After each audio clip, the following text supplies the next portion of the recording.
அனைத்து மாணவர்களுக்கும் வணக்கம். நம்ம இந்த இடத்துல என்ன பார்க்க போறோம் அப்படின்னா 11th and 12th Tamil public எக்ஸாம்ஸ்ல எப்படி ஃபுல் மார்க்ஸ் எடுக்கலாம் அப்படின்னு சொல்லிட்டு கல்வி செய்தி வெப்சைட்ல பார்த்தீங்கன்னா ஒரு டீட்டெயில் போட்டிருந்தாங்க. அது உங்களுக்கு ஷேர் பண்ணால் நல்லதா இருக்கும் அப்படின்னு சொல்லிட்டு தோணுச்சு. எக்ஸாம்ஸ்க்கு வந்து நீங்கள் வந்து ப்ரிப்பேர் பண்ணிட்டு இருப்பீங்க. 12th பார்த்தீங்கன்னா நாளைக்கு எக்ஸாம்ஸு, அதே 11th பார்த்தீங்கன்னா இன்னும் ஒரு 2 days இருக்குது. +2 ஸ்டூடெண்ட்ஸ் வந்து பார்த்தீங்க அப்படின்னா இது எல்லாமே நீங்கள் கம்ப்ளீட் பண்ணியிருக்கீங்களா அப்படின்னு சொல்லிட்டு பார்த்துருங்க. அப்படி இல்லை அப்படின்னா பதட்டப்படாதீங்க, ஆல்ரெடி நீங்கள் படித்த கொஸ்டின்ஸ் தான் வரும். அதே போல் 11th ஸ்டூடெண்ட்ஸாக இருந்தீங்க அப்படின்னா இது எல்லாமே ஃபாலோ பண்ணிங்க. ஏன்னா நமக்கு ஒரு 2 நாள் கேப் இருக்குது, ஒரு 2-3 நாள் எக்ஸாம்ஸ்க்கு வந்து கேப் இருக்குது. இதில் ஃபஸ்ட்டு பாருங்கள், தேர்வு நோக்கில் மற்ற பாடங்களை படிப்பதற்கும் தமிழ் பாடத்தை படிப்பதற்கும் அடிப்படையில் சில வேறுபாடுகள் உண்டு.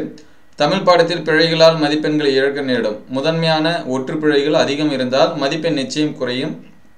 மைங்கொலி பிழைகள், ஒருமை பண்பை குறித்து கருத்துகள், அதுக்கடுத்து பிழைகள், வாக்கிய அமைப்பு போன்றவை விடைத்தாள் திருத்துவோருக்கு பளிச்சென தெரியும். எனவே தமிழ்மொழி பாடத்தை நன்கு புரிந்து கொண்டு படிப்பதுடன் அவற்றை விடைத்தாளில் கவனமாக எழுதினால் சிறு பிழைகளால் நேரும் ஓரிரு மதிப்பெண் இழப்பை தவிர்க்கலாம். சரிங்களா? ஒரு சில இடத்துல மட்டும் நமக்கு மார்க்ஸ் வந்து லெஸ் பண்ணுறதுக்கான சான்சஸ் இருக்குது, அதனால் அதை பார்த்துங்க.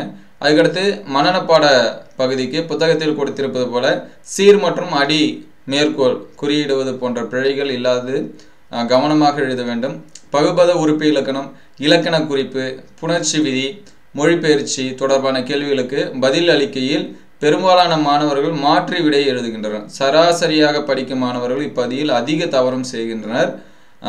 அதனால் திணை, துறை, அணி, நயம்பாராட்டல், பழமொழி, கவிதை எழுதுதல், எண்ணங்களை எழுத்துக்க போன்ற வினாக்களுக்கு விடையளிக்கையில் சுருக்கமாக எழுதுவதை தவிர்த்து திருத்தும் ஆசிரியர்களுக்கு மதிப்பெண் வழங்கும் நோக்கில் விடையளிக்க வேண்டும் அப்படின்னு சொல்லியிருக்காங்க.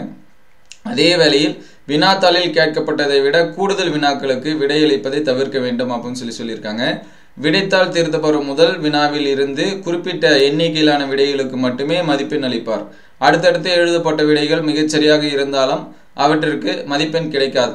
எடுத்துக்காட்டுக்கு இப்போ ஒரு 2 மார்க்ஸ் தான் எழுதணும் அப்படின்னா நீங்கள் 5 எழுதியிருந்தீங்கன்னா ஃபஸ்ட்டு நாளுக்கு தான் மார்க்ஸ் கொடுப்பாங்க, 5வது கொஸ்டின்ஸ்க்கு வந்து கொடுக்க மாட்டாங்க. சரிங்களா? அதெல்லாமே நீங்கள் வந்து செக் பண்ணி பார்த்துங்க. அதுக்கடுத்து வினாவாரி மதிப்பெண் விவரங்கள் அடங்கிய வினாத்தாள் வடிவமைப்பு குறித்து மாணவர்களை அறிந்து வைப்பது மிகவும் அவசியம்.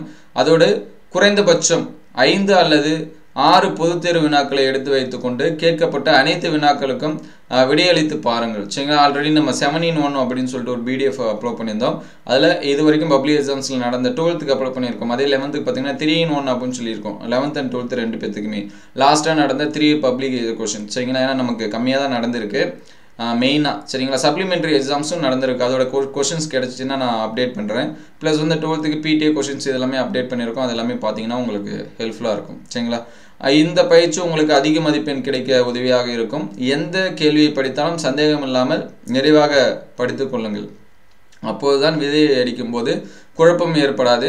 மொழிபெயர்ச்சி வினா மற்றும் மொழிபெயர்ப்பு வினாவை கடைசியாக ஒரு தடவை நீங்கள் வந்து படித்து பாடத்திலிருந்து மீள்பார்வை செய்து கொள்ளுங்கள். சரிங்களா? 1 மார்க்ஸ் எல்லாமே ரிவைஸ் பண்ண சொல்லியிருக்காங்க.